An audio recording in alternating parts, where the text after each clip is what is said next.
my name.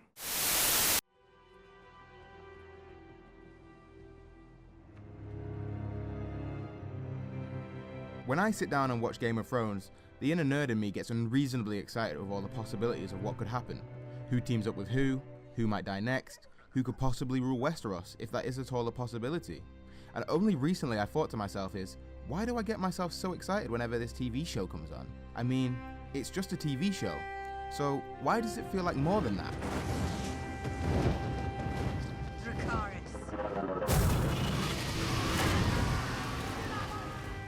When comparing it to other popular TV shows such as Prison Break, Lost, and Heroes, there is one major difference between these shows and shows like Breaking Bad, House of Cards, and Game of Thrones, and that is desensitization. You can't be constantly gripped by a show if it only provides the same hazards and the same levels of threat all the time. Whilst it might impress execs with the pilot and the first half of the season, viewers may not be as interested as they originally were, knowing that what they watched before will inevitably happen again in the next episode, or the next episode, and so on and so forth. When everything's at stake all the time, nothing really is, and using plot devices to move the story along grows tiresome very, very quickly.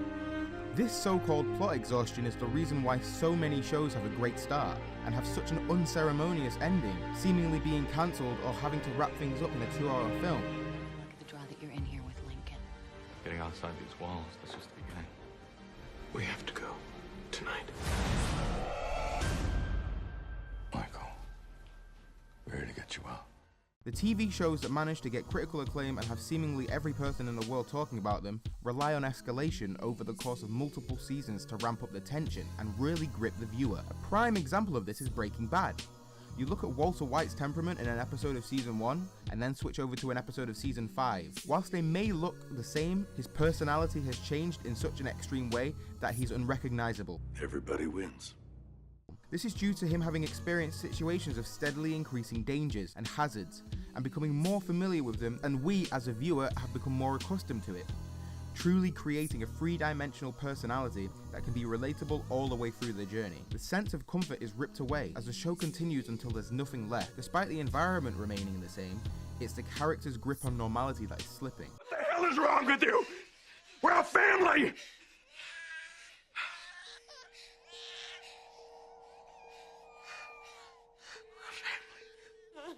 Now imagine this sense of progression, but instead of it being one character, imagine 20 or 30 characters, each with their own ambitions and fears, who all progress from what they were to what they will be, constantly weaving in and out of each other's lives, rapidly changing in personality from the last time they met each other, if they do meet each other ever again.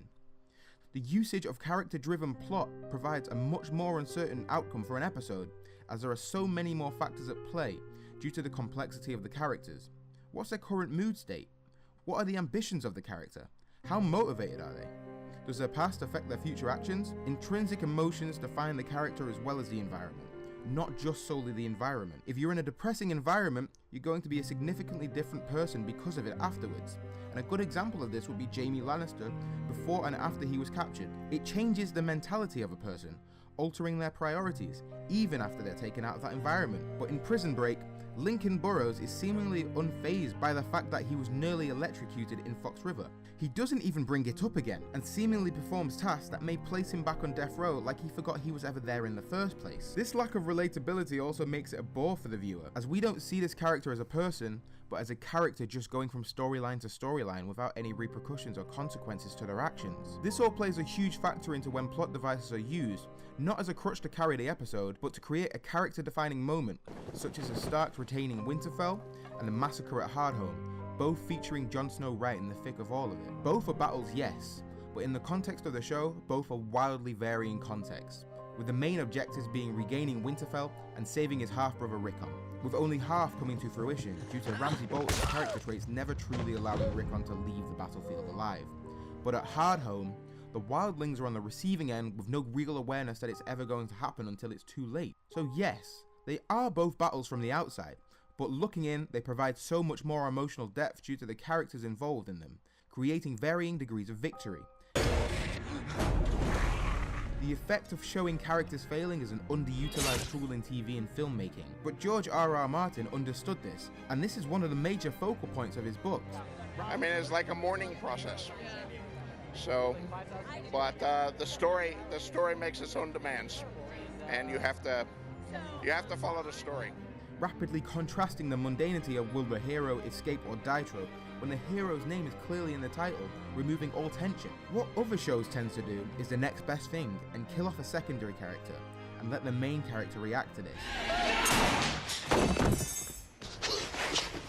So, babe, are you there? No!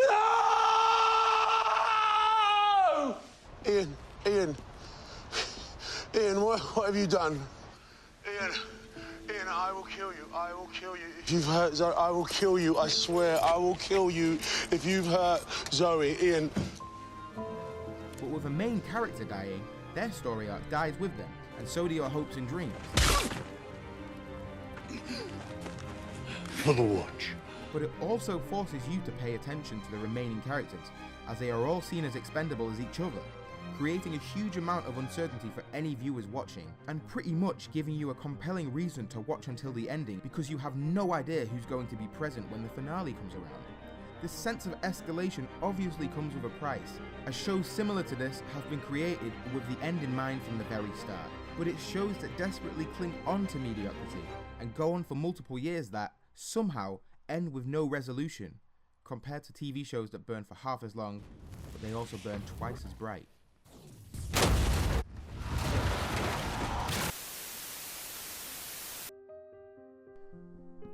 Just wanted to say, if you got this far, thank you for watching the video, and here comes the shilling bit, unfortunately. Just recently opened up a Patreon account, so if you're feeling generous, please feel free to donate anything to me, because I'm poor and I need to eat to live. Help. Also linked is my Twitter, Instagram and Snapchat links as well, so feel free to visit them and follow me on that. Last but not least, actually not last but not least, it's like second to last, is my channel link, so if you like some of this stuff, please feel free to subscribe. And last but not least, finally, thanks for watching, and I'll see you in the next one.